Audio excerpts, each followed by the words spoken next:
Fin juillet, je traversais le massif de Beldon et j'ai filmé jour après jour mon aventure. Le résultat, c'est une vidéo de 44 minutes que vous pouvez retrouver en cliquant ici et je mets également un lien dans la description.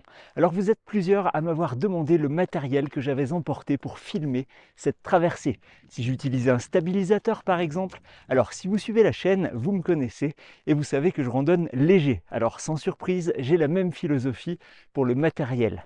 Sur le GR738, je suis parti avec mon smartphone que j'aurais de toute façon pris dans tous les cas. C'est un iPhone 14 Pro. Et puis pour le son, j'ai pris un micro-cravate filaire qui pèse 12 grammes et les adaptateurs nécessaires pour un poids de 7 grammes, ce qui fait au total 19 grammes. Et c'est tout, pas de stabilisateur, pas de mini trépied, pas de pince pour tenir le smartphone, rien. Je n'avais pas envie de m'encombrer, pas envie de rajouter du poids. J'ai donc filmé cette aventure en m'alourdissant seulement de 19 grammes, un poids que j'étais prêt à porter pour réaliser la vidéo. Mais alors, comment j'ai fait concrètement sur le terrain? Le fait d'avoir un micro-cravate avec seulement 1,20 m de fil ne me permettait pas de faire des plans éloignés. Bien sûr, quand je parle en mode selfie, je ne suis pas obligé de laisser toujours l'image sur ma tête, il faut bien vous épargner un peu, donc j'en profitais régulièrement pour intégrer des plans de coupe tout en laissant ma voix. Et pour réaliser ces plans, je me filmais parfois comme si vous étiez à ma place pour montrer mes pas, le chemin, ma progression, en tenant le smartphone à la hauteur de ma tête et en grand angle, comme si les plans suivaient ce que je regarde. Je faisais aussi des plans d'ambiance, surtout quand les conditions étaient plus mauvaises, pour montrer à quoi ça ressemble d'évoluer dans ces conditions. J'alternais également avec des plans panoramiques. Vous avez déjà essayé et le résultat ne rendait pas la même chose? Rassurez-vous, je vous donne 3 conseils à la fin de la vidéo pour améliorer vos prises de vue. Je n'avais rien pris pour tenir le smartphone autrement qu'à la main. Pas de mini trépied, mais je voulais quand même quelques plans éloignés où on me voit évoluer de plus loin. J'ai donc dû trouver des solutions plus ou moins fiables. La première solution, c'est de faire tenir en équilibre le smartphone sur la dragonne du bâton, planté au bord du chemin. Vous pensez que c'est dangereux? Ben, c'était pas le pire, vous allez voir. Alors bien sûr, c'est très précaire comme équilibre et pas évident de bien cadrer. Alors pour sécuriser le tout, je faisais ça généralement sur un sol herbeux pour amortir une éventuelle chute. Alors ça va, tout s'est bien passé. Le problème, c'est que de l'herbe, il n'y en a pas tout le temps et je voulais filmer dans les terrains rocheux. Donc j'ai eu une idée géniale, c'est poser l'iPhone sur un rocher assez haut en l'appuyant contre un caillou posé en haut du rocher. Alors ça a très bien marché la première fois, malgré mes craintes. On me voit évoluer de dos. Alors fort de cette expérience, je me suis dit que j'allais faire des images où on me voit évoluer de face. Donc je lance l'enregistrement, je cours un peu pour me placer plus loin sur l'image et avancer vers le smartphone.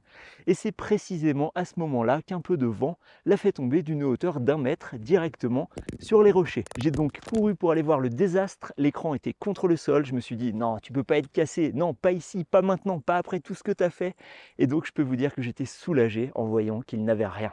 Un peu plus haut, en montant au col de la Vache, j'ai eu envie de recommencer. J'ai mis un gros caillou derrière et cette fois un gros caillou devant, contre l'écran, pour le maintenir un peu comme dans un étau. Et ça n'a pas bougé, j'ai pu refaire ça plus loin pour filmer l'installation de la tente. Donc avec un peu d'imagination, on arrive à s'en sortir sans matériel. Le micro était indispensable car dès qu'il y a un peu de vent, simplement en se déplaçant ou alors quand le vent souffle vraiment, le micro du téléphone devient inaudible et puis sa qualité n'est pas non plus terrible. Dans d'autres vidéos, comme ici par exemple, je me filme alors que je suis plus loin et donc avec 1,20 m de câble pour le micro, c'est impossible de faire ces plans. Il faut alors utiliser des micros sans fil. Jusqu'à maintenant, j'utilisais les micros Rode Wireless Go 2. C'est très pratique également quand on filme des interviews car les deux émetteurs envoient le son sur le récepteur connecté au smartphone. C'est pas très lourd, mais à chaque fois, il faut installer le récepteur dans la griffe sur la pince qui tient l'iPhone, le connecter, l'allumer, mettre l'émetteur sur soi avec ou sans le micro-cravate, allumer le récepteur et enfin on peut commencer à tourner. Sur le GR738, je ne voulais pas me compliquer la vie avec ça et puis ça fait 2 éléments de plus à recharger. Et puis je vous raconte pas le nombre de fois où j'ai filmé un plan en oubliant d'allumer un des deux. Car c'est l'inconvénient, il faut les allumer. Normal, vous allez me dire, eh bien, figurez-vous qu'il existe d'autres solutions parfaites pour les têtes en l'air comme moi. Depuis quelques mois, j'utilise un système qui m'a été envoyé en avant-première avant sa commercialisation. C'est le Lark Max de chez Holyland. Alors avant d'aller plus loin, je précise que je n'ai pas été payé par la marque pour en faire la promo. J'en parle parce qu'il me plaît et que je l'utilise à la place de mon Rode Wireless Go 2 et je vais vous expliquer pourquoi. Ce système est similaire à ce que j'utilisais avant. On retrouve deux émetteurs qui peuvent fonctionner avec ou sans micro-cravate et un émetteur qui se branche sur l'iPhone.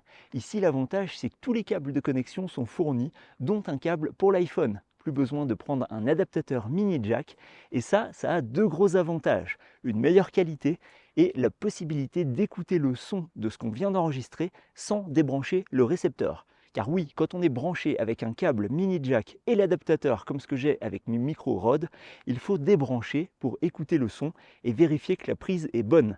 Ça permet de se rendre compte si on a oublié d'allumer le micro. Et vous me connaissez, je ne vous raconte pas le nombre de fois où j'ai oublié de rebrancher pour la prise suivante. Donc fallait la refaire. Là, avec le système l'ArcMax, c'est le bonheur pour moi. Les micros s'allument dès que j'ouvre le boîtier, donc je ne peux plus oublier de le faire. Et avec le câble fourni, je peux vérifier une prise de vue et écouter le son sans rien débrancher, car ce n'est plus une connexion mini jack avec adaptateur.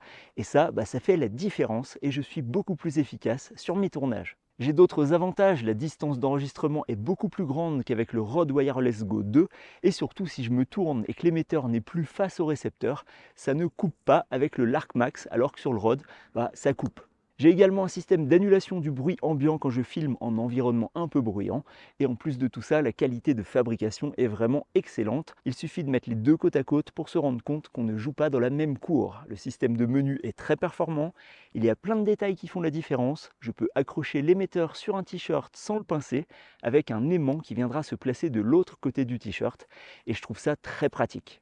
Bref, je suis super content de ce nouveau système que j'ai utilisé dans mes dernières vidéos, celle où je vous ai présenté mon matériel pour partir sur le GR738 par exemple, ou celle où je vous parlais des différents systèmes pour filtrer son eau.